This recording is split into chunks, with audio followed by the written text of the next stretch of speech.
biglang ang sabi, ay hindi naman po. Ang ibig ko lang sabihin, yung pangalan na West Philippine Sea, wala po. No? Ganon. Kasi hindi daw nakatala pa, mga kababayan. Tayo kasi mga bossing, kung tayo magpapatala, kumbaga, umpisahan natin. Na ito po, tawag namin doon sa na yan, is West Philippine Sea po talaga.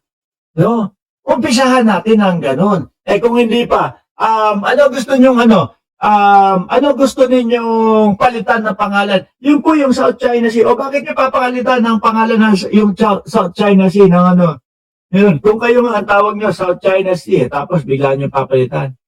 Di po ba? Pero ito ang tanong dito. Papakita ko din po yung post ni Marcoleta tungkol po dyan. Ang tanong dyan, ano kaya ang pinag-usapan? Kasi ang sabi dito ni Rodante Marcoleta, mga bossing, opo, totoo po, no? Diyan sa comment section, si Rodante Marcoleta ba yun nangako ng 2,000 piso na kuryente libre na pag nanalo siya? Siya ho yun, no? Pero hindi, alam ko ho, madami sa inyo ang hindi bumoto kay Rodante Marcoleta dahil doon. No, dahil alam ko, hindi naman kayo uto-uto. Mga DDS, yun ang mga nauto nito. No? Sabi ni Marcoleta, for cooperation, stability, and peace. Parang tayo pa yung no? Tayo, sandali lang mga bossing.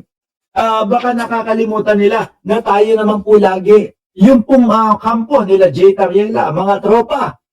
No, nila J. Tariela, Commodore J. Tariela, yung mga Department of National Defense, etc. po, yung ating mga kasundaluhan, lagi lang po natahimik at lagi po kahit binawater cannon na tayo, nakikipag-usap po ng mapayapa.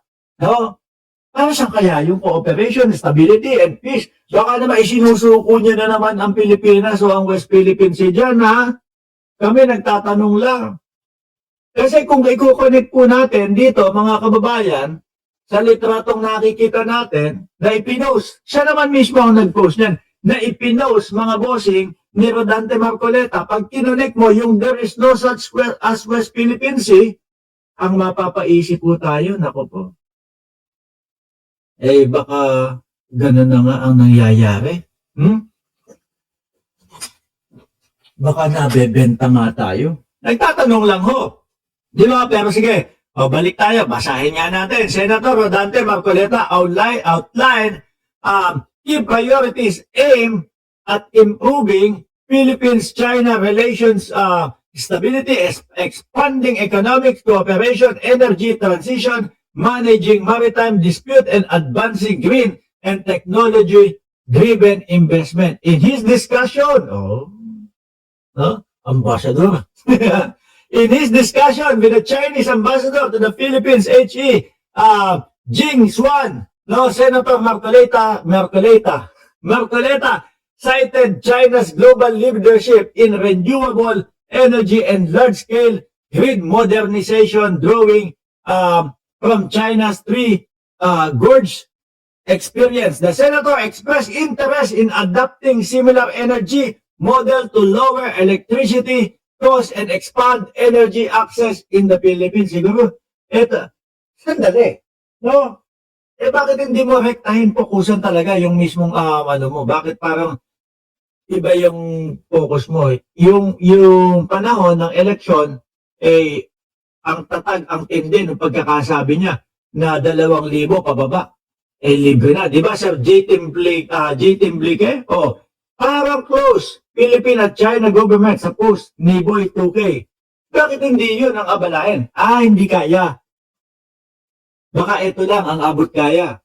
Kasi napansin ko mga kababayan, nung pagkapanalo lang po ni Rodante Marcoleta, parang nawala na blanco na bigla yung 2,000. Yung 2,000 na pangako na magiging libre. Biglang napalitan na po ng value added tax na lang ang tanggalin. Siguro mahirap din imposible. Kasi po yung value added tax mga kababayan, malaki ang naitutulong sa ating bayan yan. Diba? Kaya cambio na naman. Ito na naman, China. Pero pasensya na ako kayo, boss. No?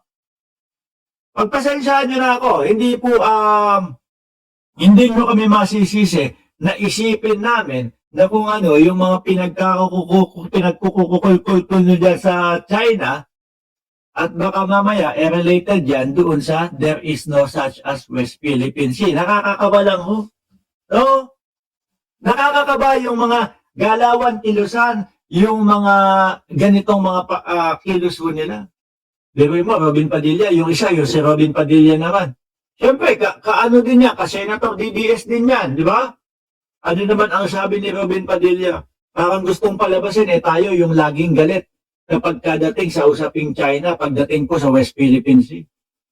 Samantalang lagi po tayo, winawater ka noon, pero ang laging tugon po natin sa kanila ay madiplomatikong mga pakikipag-usap po.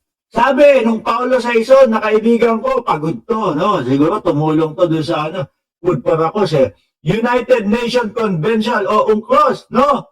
Sa Binoy, ang expert, si Binoy ang expert. Baka ko itong mic, itong mouse ko kung ano. Sa UNCLOS, si Binoy ang eksperto dyan. Parang hindi nga alam ni Robin Padilla kung ano ang stand natin dyan sa West Philippine Sea. Sabi ni Ligaya Gonzalez, saan ka sa Tondo, Mark? Nabamo, sa Tondo rin ako ipinanganak. Alam niyo ako saan? Natatanda ko pa. Bebe mo, 41 anyos na ako Pinanganak ako sa 1574 Franco Street, Tondo, Maynila. No? Corner yan ng Itong Gatang at saka Pacheco. Diyan ako pinanganak. Ang tatay ko dati, jeepney driver ho, mga bossing. Yan, nakakamiss ang Tondo. Masaya dyan. Nako, kahit wala kang pera sa Tondo, pagka nagkasama-sama ang tropahan, nako, ang saya ho, mga bossing. Tapos, magsisimbang gabi, pagka nagsimbang gabi, yung iba simbang gabi, yung iba simbang perya naman, tatawid doon sa peryahan at magko-color game na lang. Anyway, alisin ko na ho ito, mga kababayan. Grabe to mga DDS talaga. Ay, nako. Eto pa, may isa pa ho, mga bossing. No? Huwag kayong huwag nyo aasarin yung mga DDS Kasi baka dito pa lang, ay mag-iya ka na. Galing po kami dyan sa Cayman Islands. Ay, hindi nyo ako binisita. Alam nyo ba kung binisita nyo ako at sinabi nyo na nandito kayo, binagbibigay po ako ng $500. Opo, $500 binibigyan ko. Kaya lang, hindi nyo sinabi. Wala na. Wala na. Sayang. Kung sinabi nyo, nandito kayo, binisita ko.